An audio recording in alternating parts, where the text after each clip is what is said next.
আওয়ামী লীগ যদি সুযোগ পায় কাউকে কিন্তু ছাড়বে না, কাউকে ছাড়বে না।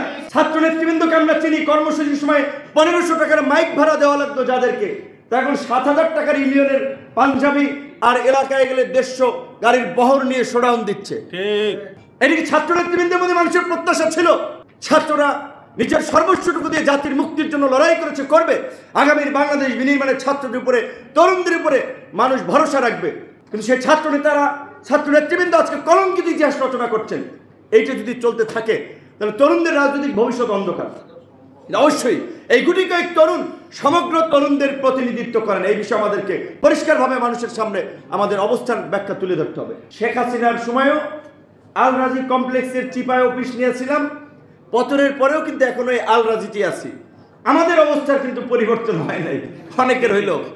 আপনারা তো যারা নিউজ কাভারেজ করেন তারা জানেন আমাদের অফিস কিন্তু ওইখানে আছে। অনেক নেতৃবৃন্দই বলে যে কতজনে কত কি ভাই আপনি কিনে তো একটা অফিস টফিস এখন পর্যন্ত নিতে পারলেন না, করতে পারলেন না।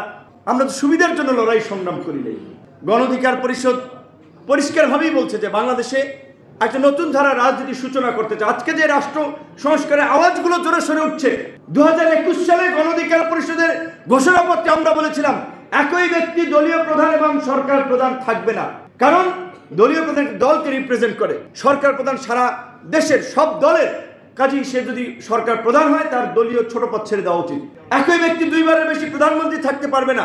এই সংস্কার কমিশনকে ধন্যবাদ জানাই, তারা বিবেচনা করেছে।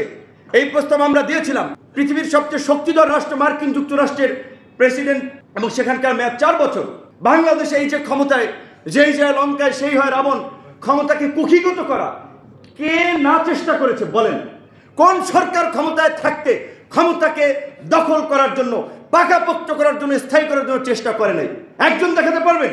গত 50 বছরে 5 দশকে যারাই সরকারে ছিল প্রত্যেকে ক্ষমতাকে কুক্ষিগত করতে চেষ্টা করেছে, পুরো রাষ্ট্রযন্ত্রকে দলীয়করণ করার চেষ্টা করেছে। কাজে আমরা এই জন্য বলেছি যে 5 বছর কমান, এখান থেকে নির্বাচন 5 বছর পরেও হতে পারে, 4 বছর পরেও হতে পারে। কাজে 4 বছর পরে হোক। 69-এ গণ অভ্যুত্থান হয়েছে, তার ফলশ্রুতিতে 71-এর মুক্তিযুদ্ধ।